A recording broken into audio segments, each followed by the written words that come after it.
जय मसीह की दोस्तों। आज मैं फिर से आपके सामने एक नई वीडियो के साथ प्रस्तुत हूं और हम आजकल हालातों में देख रहे हैं, चारों तरफ हमें न्यूज़ सुनने को मिलता है। सताव, क्लेश, उपद्रव मसीह की कलीसिया परमेश्वर के दासों के ऊपर हो रहे हैं।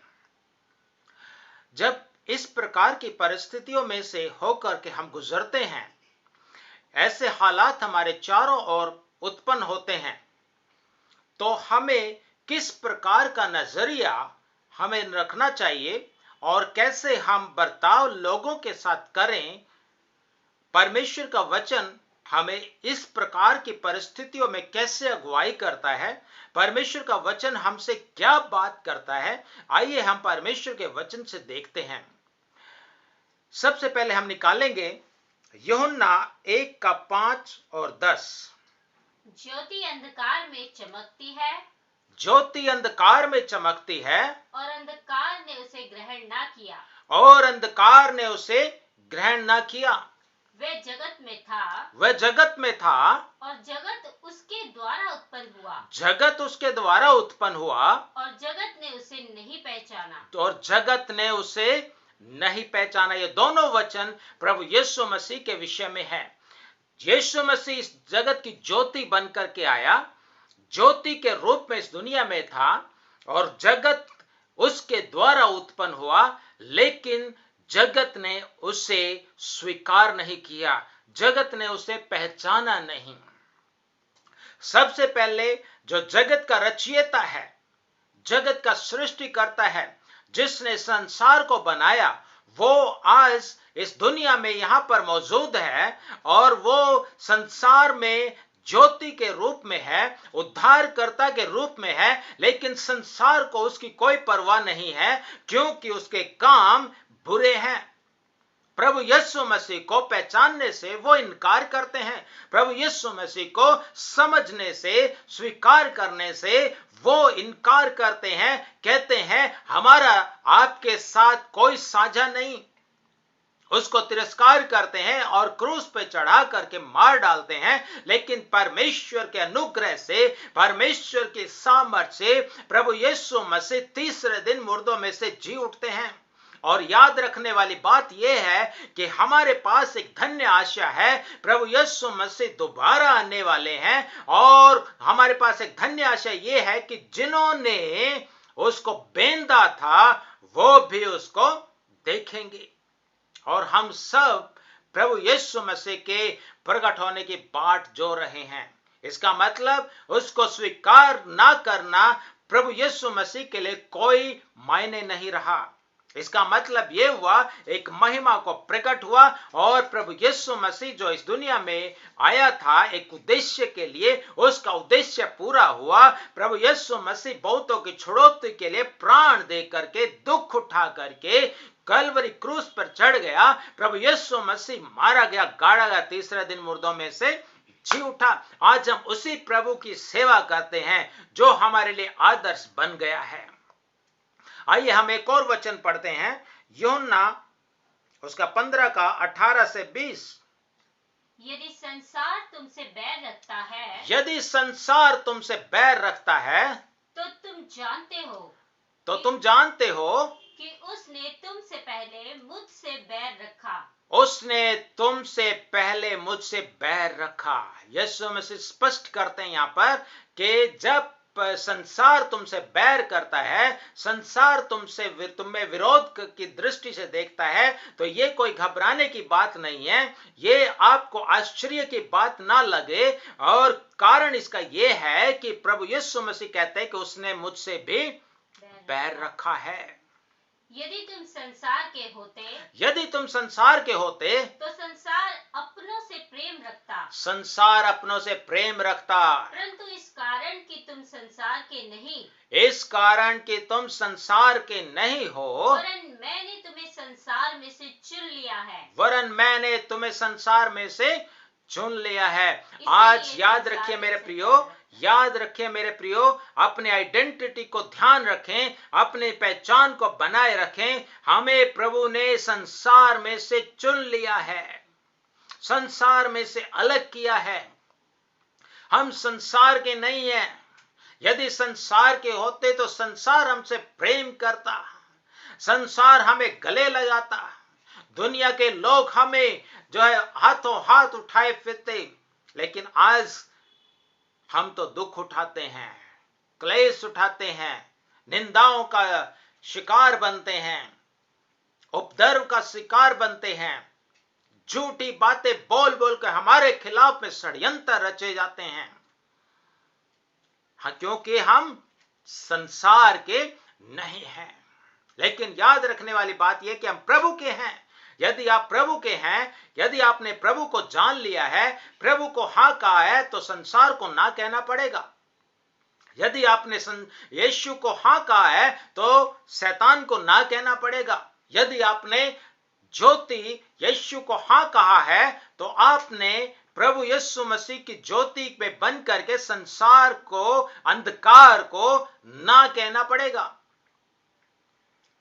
यदि आपने यीशु को हाँ कहा तो आप शैतान को ना कहोगे। दोनों एक साथ नहीं चल सकता, क्योंकि परमेश्वर का वचन स्पष्ट कहता है कोई भी जन दो स्वामियों की सेवा नहीं कर सकता। वो एक से प्रेम रखेगा, दूसरे से बैर रखेगा।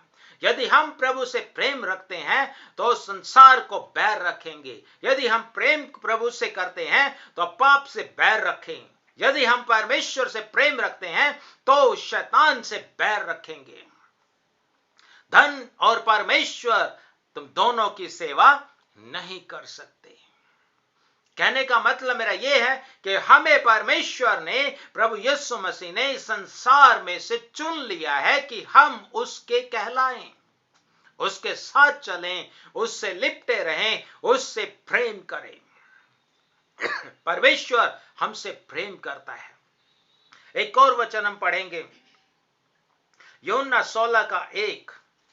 ये बातें मैंने तुमसे इसलिए कही, ये बातें मैंने तुमसे इसलिए कही कि तुम ठोकर ना खाओ। तुम ठोकर ना खाओ। यदि आप ठोकर खाते हो तो आपने प्रभु की बातों को ध्यान से सुना नहीं है। जब प्रभु का दास आपको प्रचार कर रहा था, परमेश्वर का दास आपको वचन के बारे में बात कर रहा था, आपने ध्यान से नहीं सुना, या आपको अच्छी लुभावनी वाली बातों से लुभा लुभा करके प्रभु में तो ले आए, लेकिन आपको परसिक्यूशन के सच्चाई के बारे में बताया नहीं है, जिसके परिणाम स्वरूप आप ठोकर खा करके, मुंह बना करके एक तरफ बैठे हुए हैं। आपको प्रभु ने कहा है, इसलिए मैंने ये सारी बातें पहले से कह दी कि तुम ठोकर ना खाओ। आपके लिए ठोकर खाने का कोई कारण ना बचे। एक और वचन हम पढ़ेंगे, यूहन्ना उसका 17:9। मैं उनके लिए विनती करता हूँ, संसार के लिए विनती नहीं करता, परंतु उन्हीं के लिए जिन्हें तूने मुझे दिया है, क्योंकि वे तेरे हैं। मैं उनके लिए विनती करता हूं, संसार के लिए विनती नहीं करता। किनके लिए? जिनको पिता तूने मुझे दिया है, जिनको मैंने संसार में से चुन लिया है, जिनको मैंने खून से खरीदा है, जो मेरे बुलाए हुए हैं, उनके लिए प्रभु मैं विनती करता हूं। मैं संसार के लिए विनती नहीं करता। इसका मतलब आप पर प्रभु की दृष्टि में बहुमूल्य हैं, आप परमेश्वर की दृष्टि में अनमोल हैं। संसार से ज्यादा बहुमूल्य आप हैं, मूल्यवान आप हैं, जिसके लिए प्रभु यीशु मसीह स्वयं विनती करते हैं, प्रार्थनाएं करते हैं। बहुत बार हमें जो है ना अपनी आइडेंटिटी का एहसास नहीं होता है कि हम मसीह में हैं कौन वास्तव में। इसलिए हम निराश हो जाते हैं जब लोग तरह तरह की बातें बोलते हैं, हमारे जीवन में परेशानी आती है, हम ठोकर खाते हैं, हम उदास होकर के बैठ जाते हैं, इवन डिप्रेशन में चले जाते हैं, लोगों की परवाह करते हैं, लोगों से हमें अपेक्षा होती है।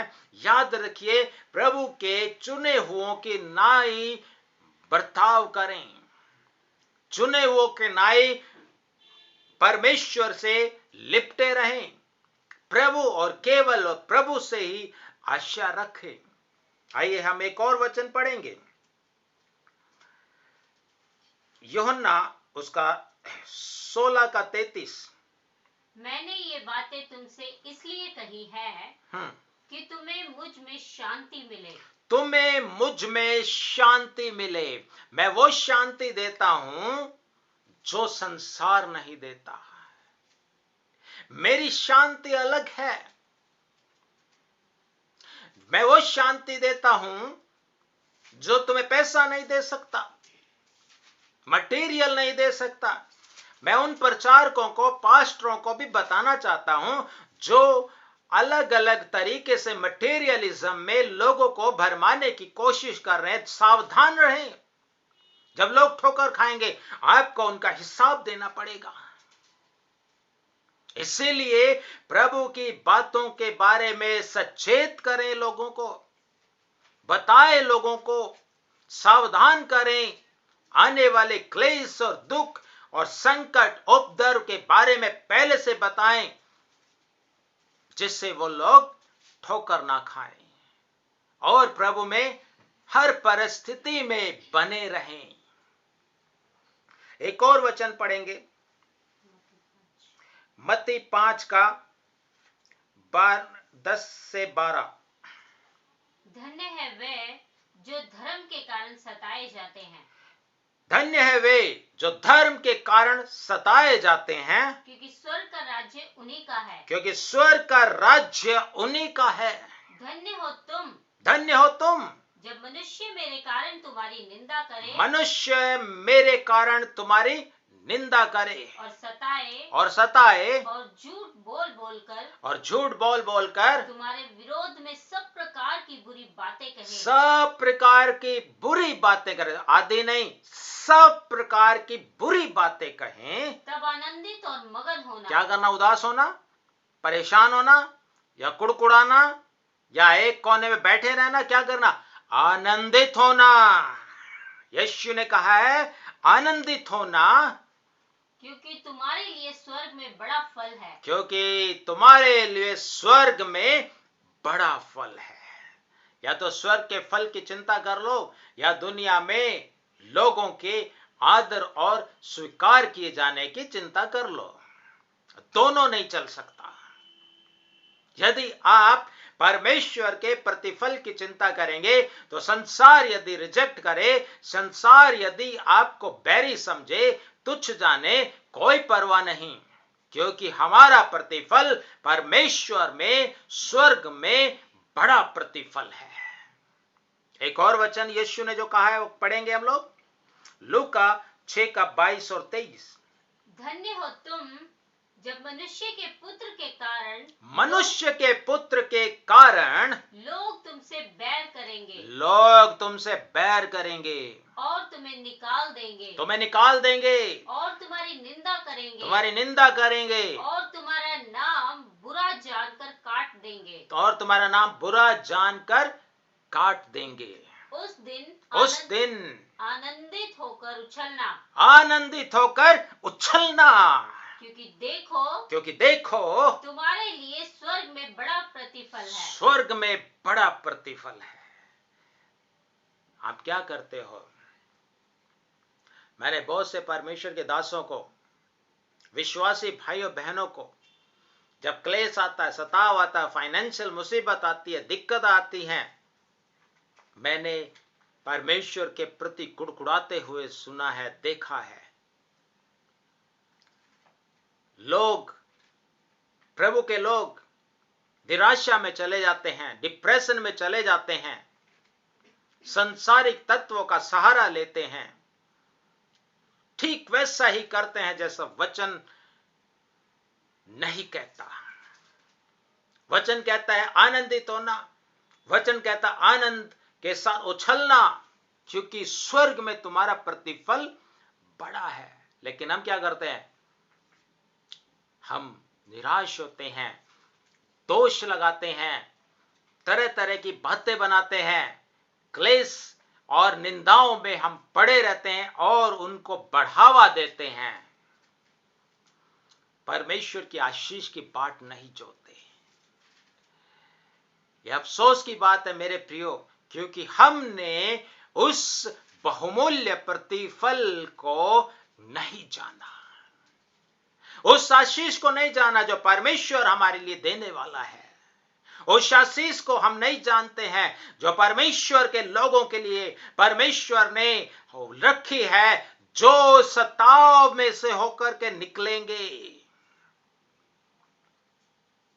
वो बहुत बड़ी आशीष है, वो बहुत बड़ा प्रतिफल है। उस प्रतिफल की बाट जो है, आनंद करें, आनंद से उछलें और कहें, प्रभु तू धन्य है जिसने मुझे इस परीक्षा की घड़ी में, इस क्लेश में भी मेरा हाथ नहीं छोड़ा।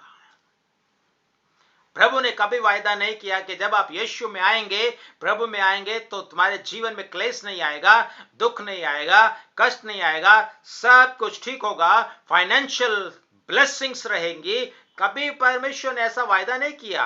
परमेश्वर ने जरूरतें पूरी करने का वायदा जरूर किया है, लेकिन कभी यह नहीं किया कि आप बहुत धनाढ्य समृद्ध बनते जाएंगे, आपके जीवन में कभी क्लेश नहीं आएगा, दुख नहीं आएगा, संकट नहीं आएगा।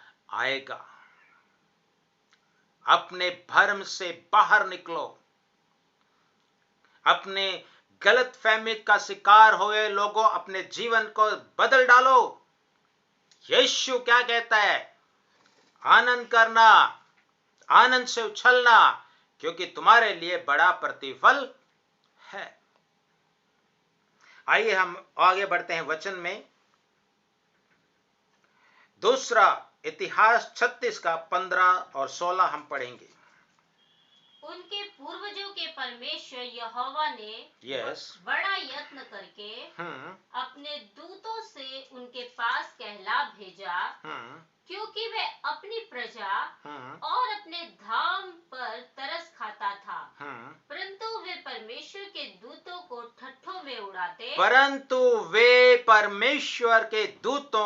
ठट्ठों में उड़ाते, उनके वचनों को तुच्छ जानते, और उसके नबियों की हंसी करते थे। परमेश्वर दया करता, परमेश्वर तरस खाता, अपने दासों को भेजता, लेकिन वो लोग ठट्ठा उड़ाते, हंसी करते, उसके वचनों को तुच्छ जानते। आज तो ये भी हो रहा है ना, आपके साथ यही हो रहा है। जब आप परमेश्वर के वचन को लेकर के जाते हैं, लोग ठट्ठा करते हैं, लोग मजाक उड़ाते हैं, लोग परेशान नहीं होते हैं, जबकि आपको परेशान करते हैं, आपको तरह तरह की बातों में उलझा के रखते हैं। लेकिन परेशान नहीं होना, क्योंकि हम उसके अधिकार में होकर के चलते हैं। उसका अधिकार दिए जो परमेश्वर ने दिया है हमें, उसी अधिकार में होकर के हम मसीह यीशु का सुसमाचार प्रचार करते हैं, और हम प्रभु के कार्य में लगे हुए हैं। क्लेश आएंगे, ठट्ठा उड़ाएंगे, निंदाएं सहन करनी पड़ेंगे, लेकिन आनंद करना, क्योंकि नबियों को भी उन्होंने हंसी ठट्ठे में उड़ाया है।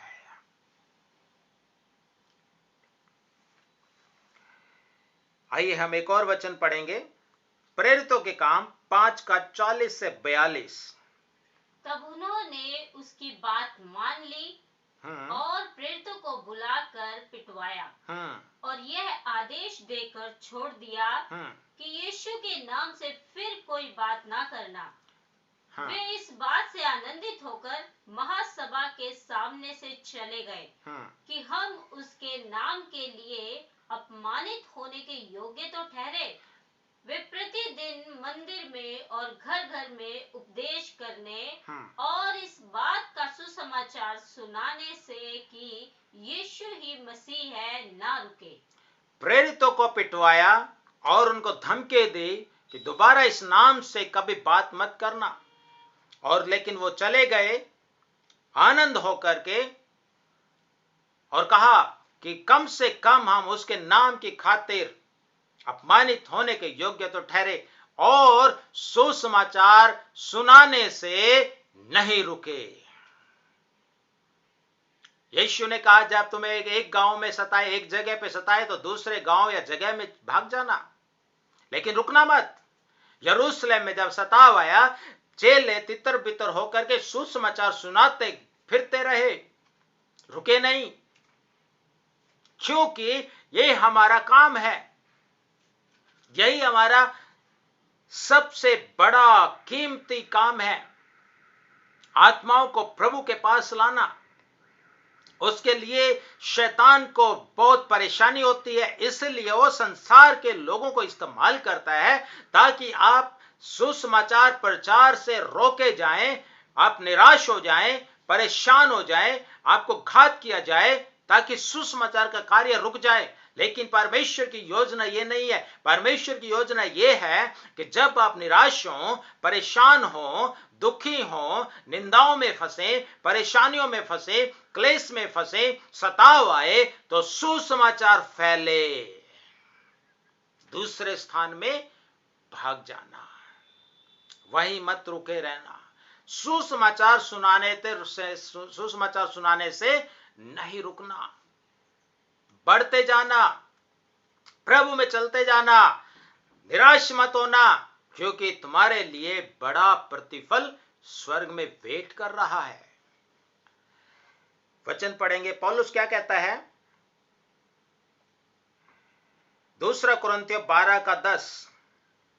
इस कारण मैं मसीह के लिए, पौलुस कहता है, इस कारण मैं मसीह के लिए निर्बलताओं में और निंदाओं में और निंदाओं में और दरिद्रता में और दरिद्रता में और उपद्रवों में और संकटों में प्रसन्न हूँ, क्योंकि जब मैं निर्बल होता हूँ तभी मैं बलवंत होता हूँ। निर्बलताओं में, निंदाओं में मैं क्या हूँ?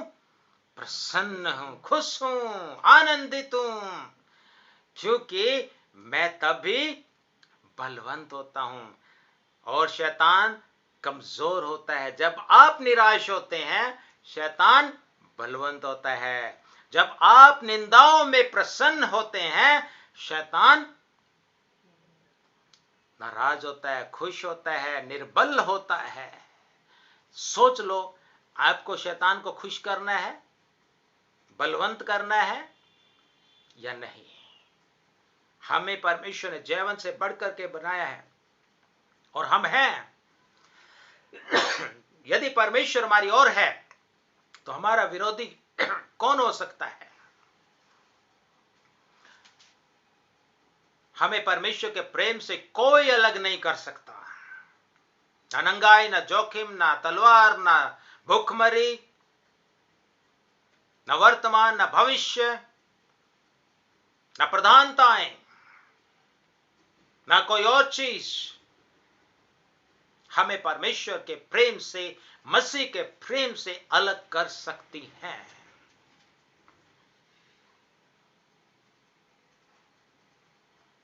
बहुत ही ध्यानपूर्वक सुनिए। मसीह का प्रेम हमें विवश करता है। यदि मसीह का प्रेम हमारे अंदर है तो हम विवश होते हैं, ताकि परमेश्वर के प्रेम को हम दूसरों तक दे सकें। क्लेश उठाते हुए, दुख उठाते हुए, आनंद करते हुए मसीह के सुसमाचार का प्रचार करें। मसीह का प्रेम दूसरों को दे, मसीह का अनुग्रह दूसरों को दे, मसीह की आशीष दूसरों को दे। निराशा में ना पड़े रहें, आनंदित रहें। आइए हम एक और वचन पढ़ते हैं, इब्रानियों 11:36-40। कई एक ठट्ठों में उड़ाए गए। हाँ, यहाँ पे इब्रानियों का लेखक बताता है, एक लिस्ट बताता है। वो इन परमेश्वर के दासों के बारे में जानता है जिनके जीवन में ये सब घटनाएं घटी गई। ध्यान से सुनिए। कई एक ठट्ठों में उड़ाए गए, उड़ाए जाने और कोड़े खाने, वरन बांधे जाने और कैद में पड़ने के द्वारा परखे गए। यस, पथरवा किए गए, आरे से चीरे गए, उनकी परीक्षा की गई, तलवार से मारे गए, वे कंगाली में और क्लेश में और दुख भोगते हुए भेड़ों और बकरियों की खालें ओढ़े हुए इधर उधर मारे मारे फिरे और जंगलों और पहाड़ों और गुफाओं में और पृथ्वी की दरारों में भटकते फिरे। संसार उनके योग्य न था। विश्वास ही के द्वारा इन सब के विषय में अच्छी गवाही दी गई, तो भी उन्हें प्रतिज्ञा की हुई वस्तु ना मिली, क्योंकि परमेश्वर ने हमारे लिए पहले से एक उत्तम बात ठहराई कि वे हमारे बिना सिद्धता को ना पहुंचे। यस, ये जो लोग जिनकी यहाँ पे सूची दी गई है, जिन लोगों ने इस प्रकार का सताव सहा है, ये कोई कहानियां नहीं है, ये किताबी कहानी नहीं है मेरे प्रियो, ये ऐतिहासिक घटनाएं हैं। इन लोगों ने ऐसा कुछ सहा है। और इब्रानियों का लेखक ये कहता है, संसार उनके योग्य ना था। संसार उनके योग्य ना था। आपके योग्य है संसार? नहीं है। हमारे योग्य है संसार? नहीं है। आपने अपने योग्य बना लिया, क्योंकि आप संसार में, मटेरियल में, दुनियावी रिश्तों में इतना उलझ गए हैं। आपने जीवन को अपने झाड़ियों का जीवन बना लिया है। धन का लोभ, संसार की अभिलाषाओं ने आपको संसार को अपना बनाने के लिए विवश कर दिया है। और मसीह जो आपके लिए दुख उठा करके एक आदर्श छोड़ गया, वो आपके लिए तुच्छ जानना जाने लगा है। जब आप संसार को देखते हो, संसार आपके स्टैंडर्ड का नहीं है।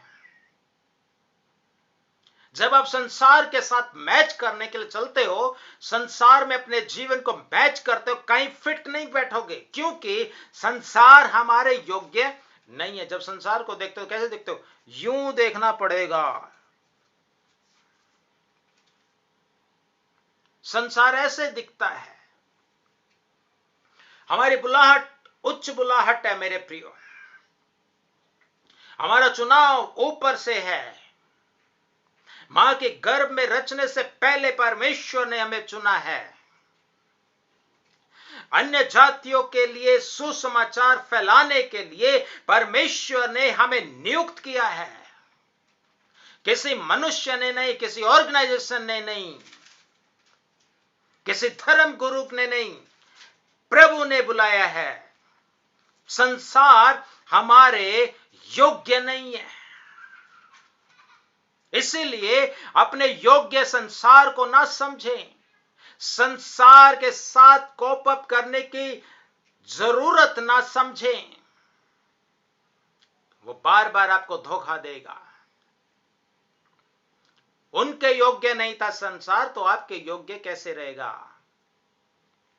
लेकिन हां, आज अगर आप कॉम्प्रोमाइज का जीवन जी रहे हैं, तो संसार आपको गले लगाएगा, बड़े बड़े फूलों के हार भी पहना देगा, बड़े बड़े चीजें आपको दे देगा, बहुत आशीष में चीजें देगा, बहुत दुनियावी मटेरियल की चीजें दे सकता है, परंतु परमेश्वर के प्रतिफल से आप वंचित हो जाओगे। परमेश्वर से आप वंचित रहोगे। आइए हम एक और वचन पढ़ते हैं, याकूब 1:2।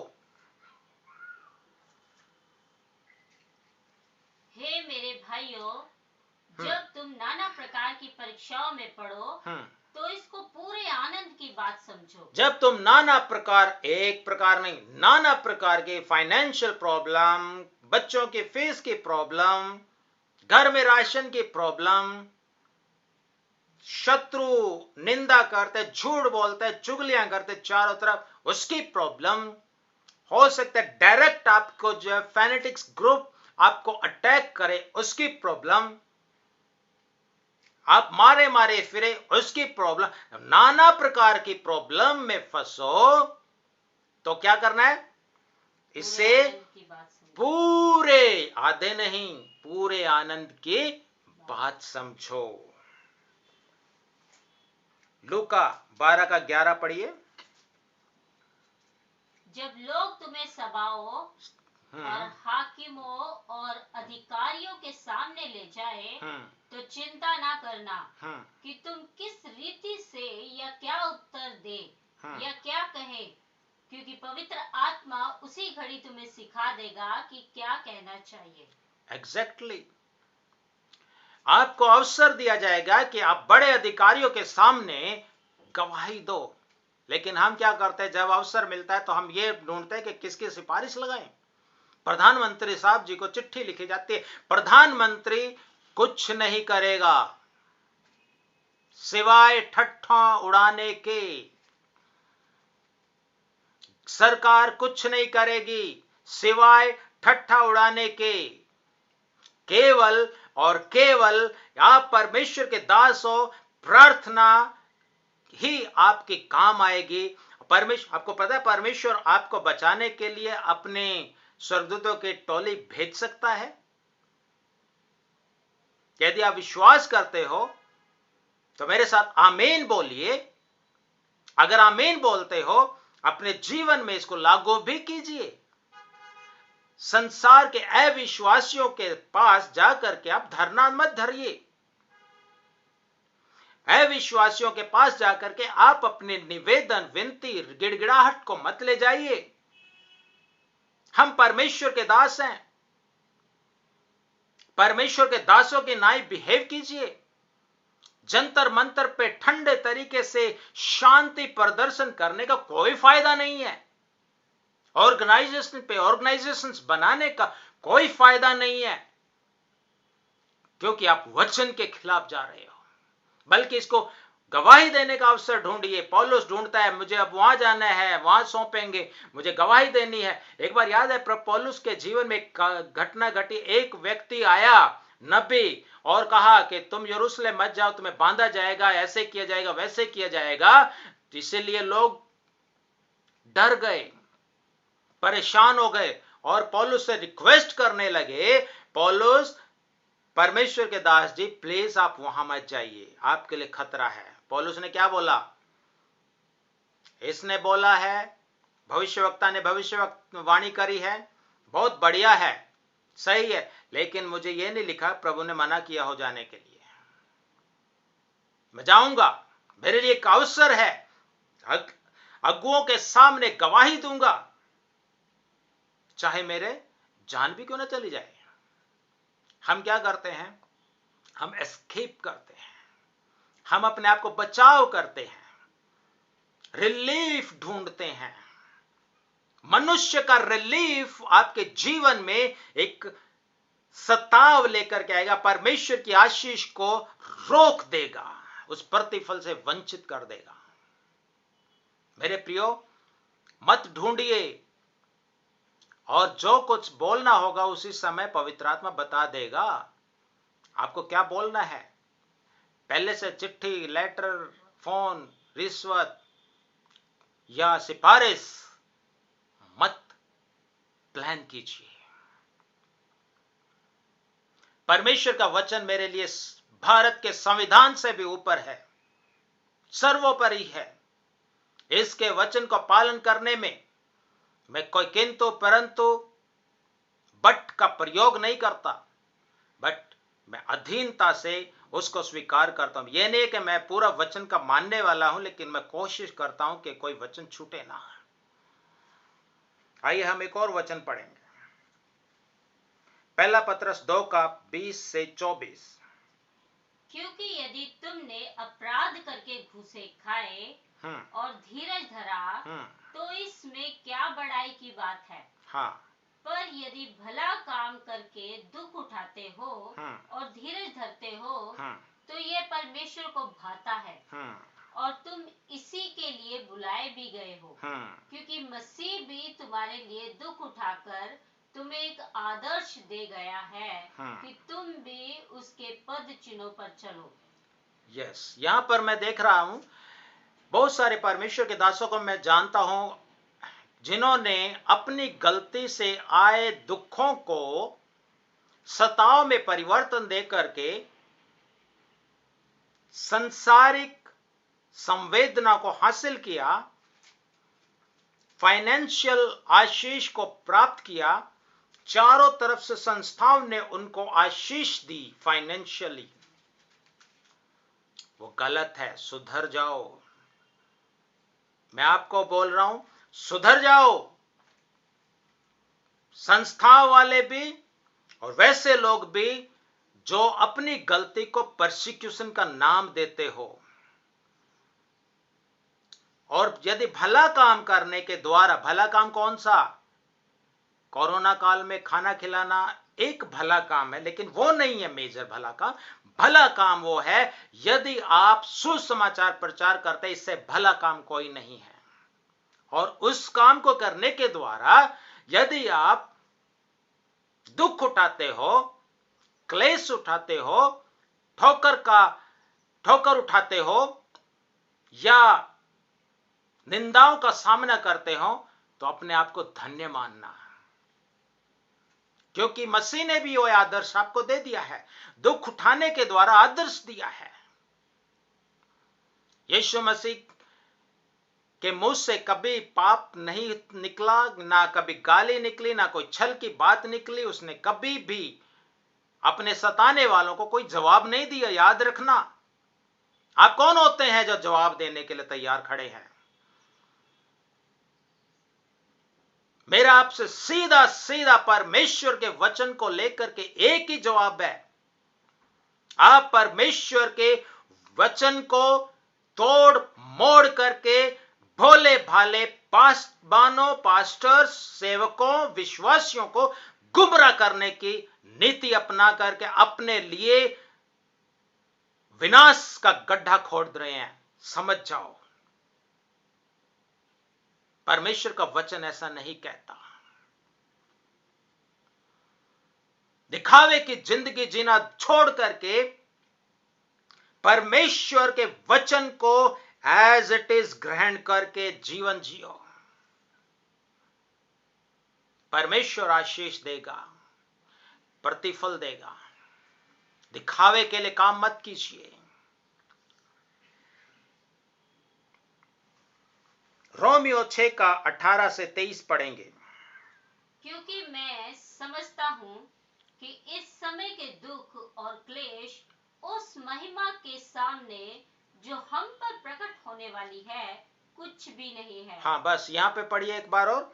क्योंकि मैं समझता हूँ कि इस समय के दुख और क्लेश और उस महिमा के सामने जो हम पर प्रकट होने वाली है कुछ भी नहीं है। ये क्लेश पल भर का है। आपको लगता अरे यार मारे गए, इतना दुख, इतना क्लेश, इतना संकट, इतनी ऐसी जगह पे रहता हो पास्टर जी, आप सोच नहीं सकते। Stop it. पल भर का है, कुछ भी नहीं है उस आनंद के सामने। आनंद कीजिए।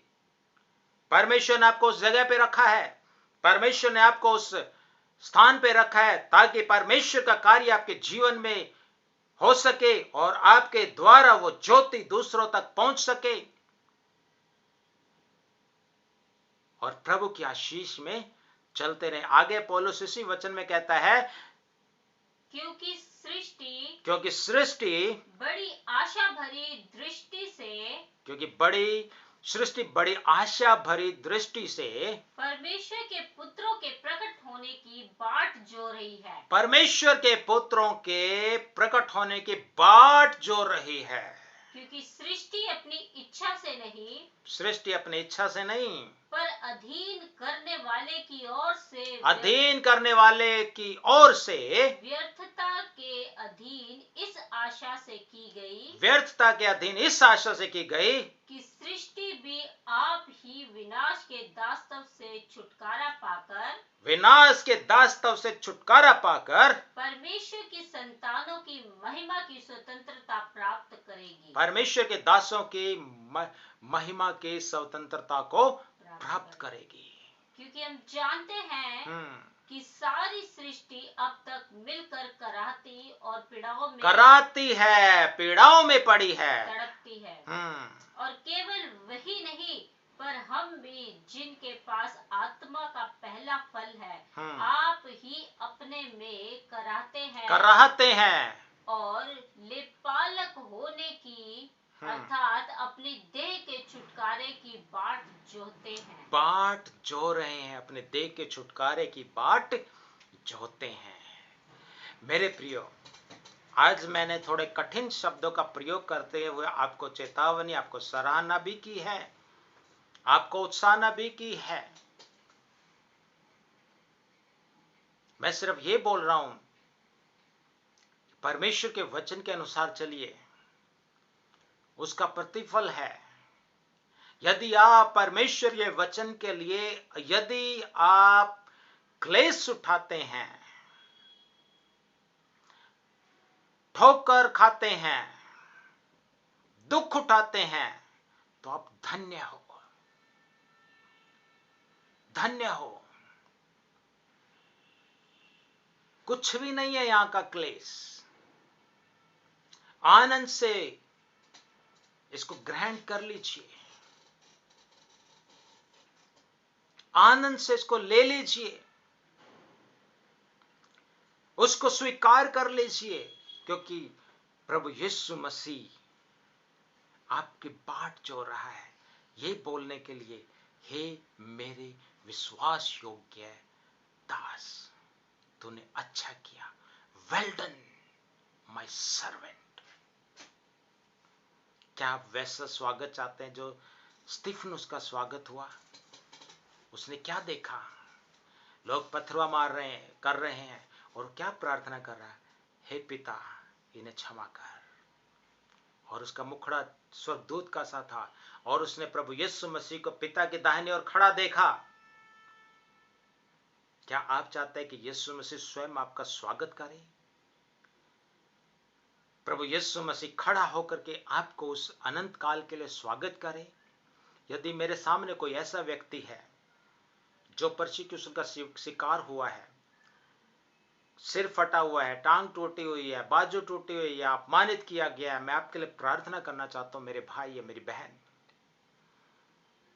अपने हाथ अपने सिर पर रखिए। आइए हम प्रार्थना करें। जीवित अनुग्रहकारी परमेश्वर, तारीफ के योग्य परमेश्वर, प्रभु इस भाई के लिए, इस बहन के लिए मैं प्रार्थना करता हूं, इनके जीवन में पिता परमेश्वर आपकी आशीष दूसरों तक पहुंचने पाए। खुदावंद इनको दया करके प्रभु जी, आप प्रभु अपने हाथों में लेकर के इस्तेमाल कर उस जगह पर प्रभु अपने स्वर्गदूतों का पहरा डाल, और पिता परमेश्वर एक बेदारी को भेज, नए लोग पिता परमेश्वर तेरे राज्य में इनके दुखों के द्वारा, क्लेश के द्वारा, सताव के द्वारा शामिल किए जाएं। हम ये जानते प्रभु जी, शहीदों का लहू कलीसिया के लिए एक बीज का काम करता है। दया कर पिता परमेश्वर, अपने दासों को हिम्मत दे प्रभु, ताकि तुझ पे निर्भर होना सीखें। आशीष दे, अनुग्रह कर, दया कर, यीशु के नाम से आमीन। परमेश्वर आप सबको आशीष दे। मैं आपका संगी भाई, मसीह का संगी दास, आपको आपकी सलामती और आपकी उत्साहना की कामना करता हूं। परमेश्वर आशीष दे।